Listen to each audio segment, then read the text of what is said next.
The most dangerous enemy you will ever face is not out there. It's not society. It's not your boss. It's not the woman who rejected you. Your worst enemy lives inside you. And the tragedy, most men spend their entire lives running from it. Carl Jung called it the shadow. It is the dark twin you try to hide, the side of you that lusts, envies, rages, and hungers for power. The part of you that smiles when others fail. The part of you that wants control, even domination. You pretend it isn't there. You wear a mask, polite, respectable, harmless. But inside, the shadow grows stronger, and one day it breaks free. Let me be clear. If you don't confront your shadow, it will destroy you. It will bleed into your relationships, poison your ambitions, and sabotage every step forward you try to take. You will become a slave to the very darkness you refuse to acknowledge. Conquer your shadow, or be destroyed by it. This is not just psychology for classrooms. This is survival. Carl Gustav Jung, a Swiss psychiatrist, born in 1875. But don't make the mistake of thinking he was just another academic scribbling in books. Jung was not a man who sat safely behind theories. He was a man who dared to enter the abyss of the human mind. Where others saw science, he saw myth. Where others saw neurosis, he saw meaning. And where others turned away from darkness, Jung stared straight into it. He studied under Freud, the so-called father of psychoanalysis. But unlike Freud, Jung refused to reduce man to nothing but sex and childhood trauma. He saw deeper. He believed that beneath our polite surface lies an ocean, a collective unconscious, filled with forgotten memories, timeless symbols, and ancient archetypes. The hero, the mother, the trickster, and the shadow. Jung believed that these forces live inside all of us, directing our behavior like unseen gods. Ignore them, and you are their puppet. Face them, and you can become something greater. But this wasn't theory to him. Jung experienced visions, dreams, and encounters with his own unconscious that shook him to the core. He called it his confrontation with the unconscious.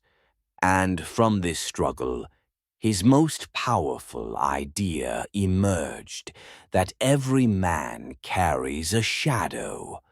Not just the world's monsters, not just criminals or tyrants, but you, me, everyone, and the more you deny it, the more it owns you. Carl Jung was not warning us as a scientist, he was warning us as a prophet, because he understood the path to power does not come from light alone. It comes from entering the darkness and surviving it. The shadow is not a theory. It's not a metaphor. It is the hidden self you don't want to admit exists. Every dark thought you've buried. Every impulse you deny. Every weakness you pretend you don't have. That is the shadow.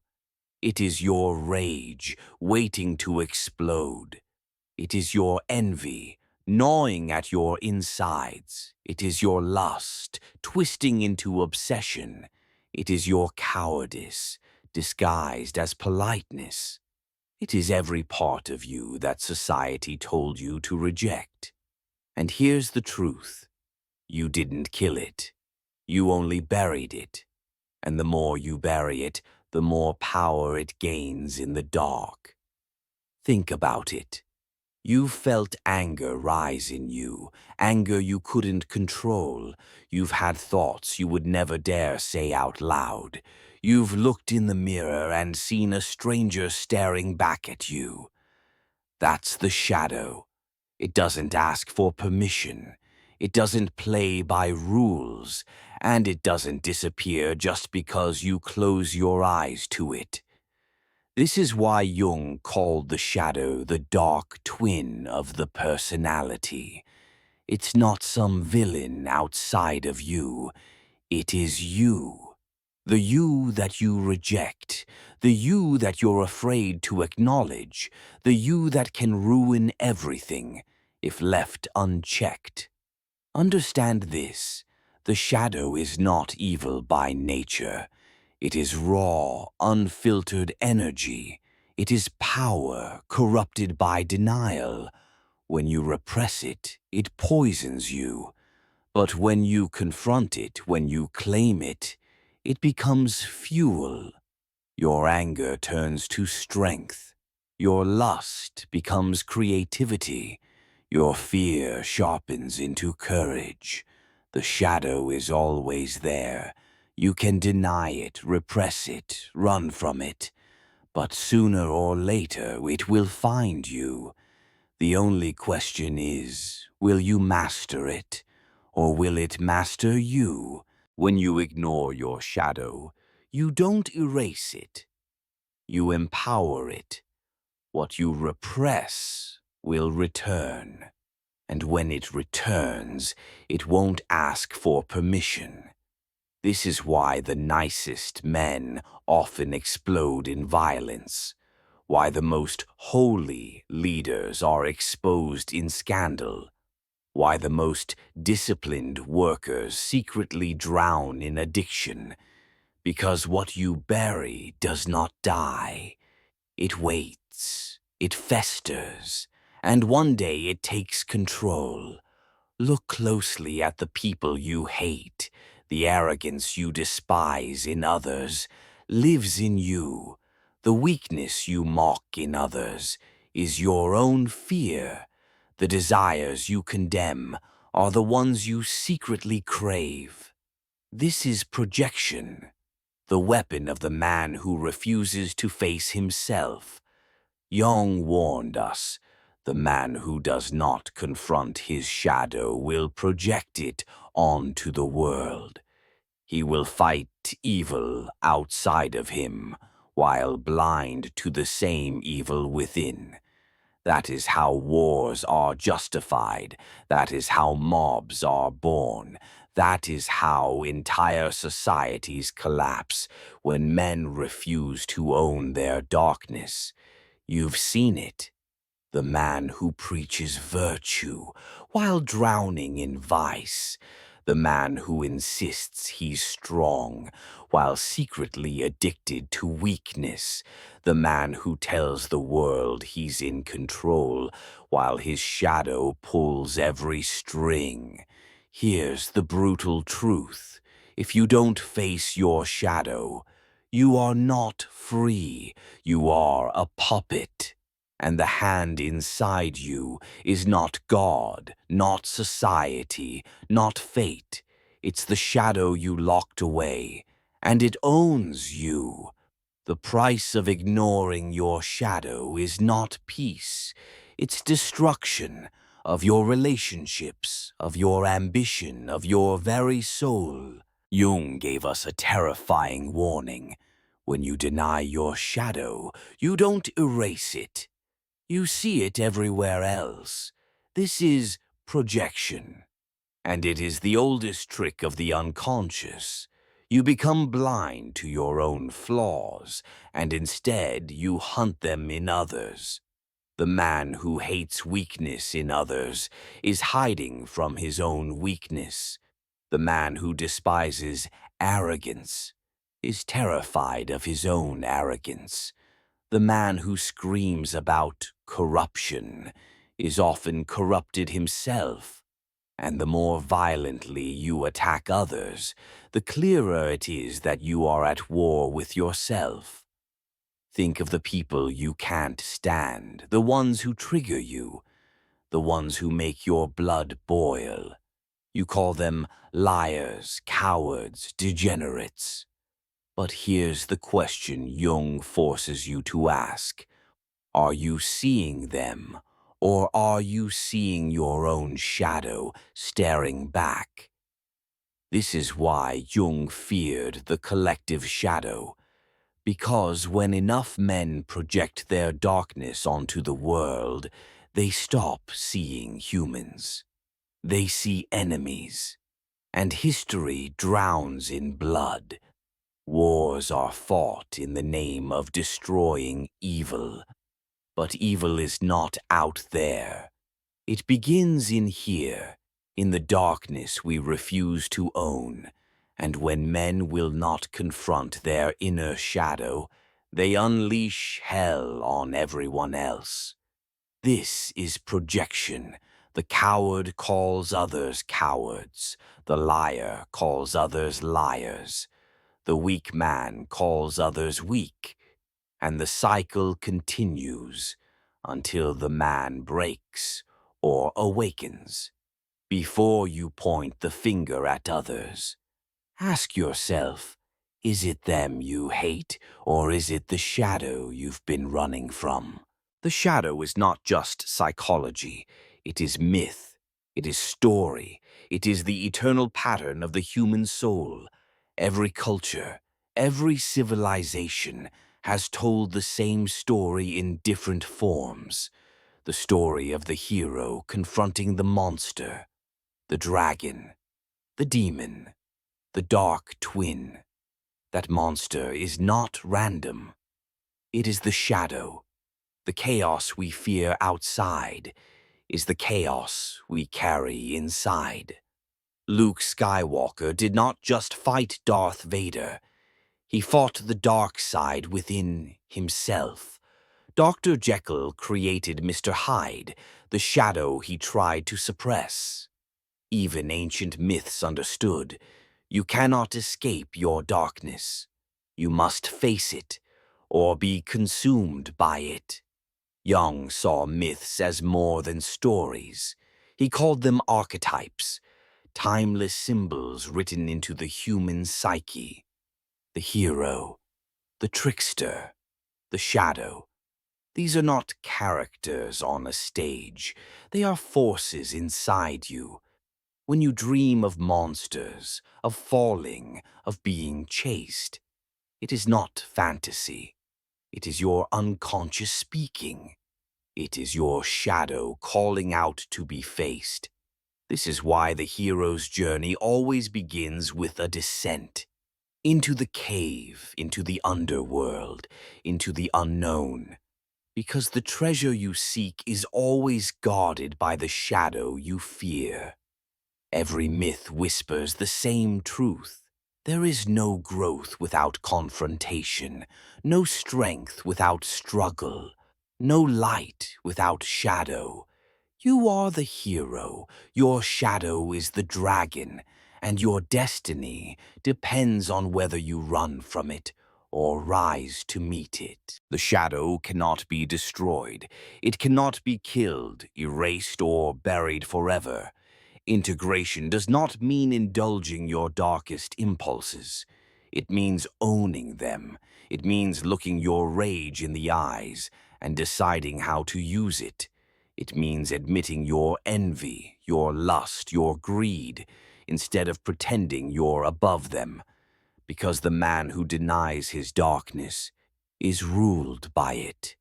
This is the transformation. Anger, when mastered, becomes discipline and power. Fear, when confronted, becomes sharpness and courage. Lust, when acknowledged, becomes passion and creativity. The same energy that destroys weak men fuels great men. The difference is not the darkness itself. The difference is whether you run from it or whether you claim it. Jung said, "One does not become enlightened by imagining figures of light, but by making the darkness conscious." Do you understand? The light is not found by running away from your shadow. The light is found by carrying it, by binding it, by turning it into strength. This is why integration is not weakness. It is the most dangerous act a man can perform, because once you own your shadow, you cannot be blackmailed by it. You cannot be controlled by it. You cannot be broken by it. A man who knows his darkness and commands it is untouchable. Do not run from your shadow. Do not deny it. Take it, integrate it, and become whole. Knowing about the shadow means nothing if you do not confront it yourself. The shadow does not vanish because you watched a video. It demands confrontation. It demands blood, sweat, and honesty. First step: radical honesty. Journaling the darkness. Sit down with a blank page, no filters, no excuses, no lies. Write down the thoughts you're ashamed of, the ones you'd never show another soul. This is your shadow speaking. You cannot control what you refuse to admit exists. Name it. Write it. See it. Second step: watch your triggers. The mirror test. Pay attention to the people who anger you most. The traits you hate in others usually live in you. When someone makes your blood boil, ask yourself, am I really seeing them? Or am I seeing the part of myself I deny? This is the shadow pointing the finger back at you. Third step: shadow channeling. Turning poison into fuel. Don't waste your shadow. Channel it.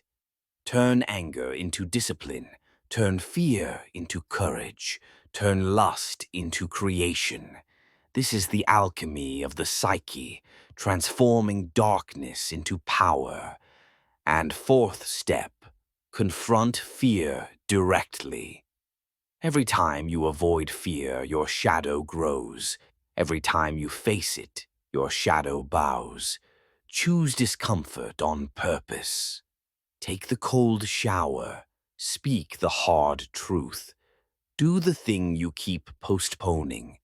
This is how you prove to your shadow that you are stronger than it.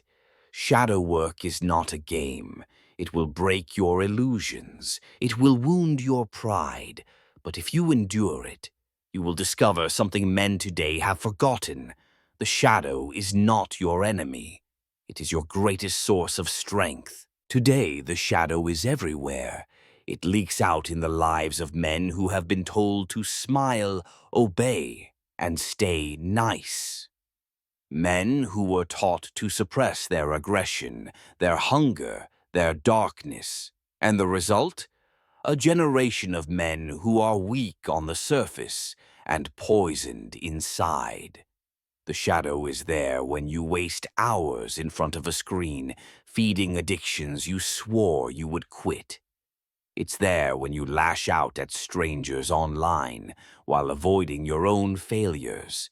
It's there when you tell yourself you're in control while your shadow whispers orders you obey. This is the modern lie, that by pretending to be harmless, you are good. But harmless is not good. Harmless is weak. And weakness feeds the shadow until it devours you. A man who does not confront his shadow becomes its slave.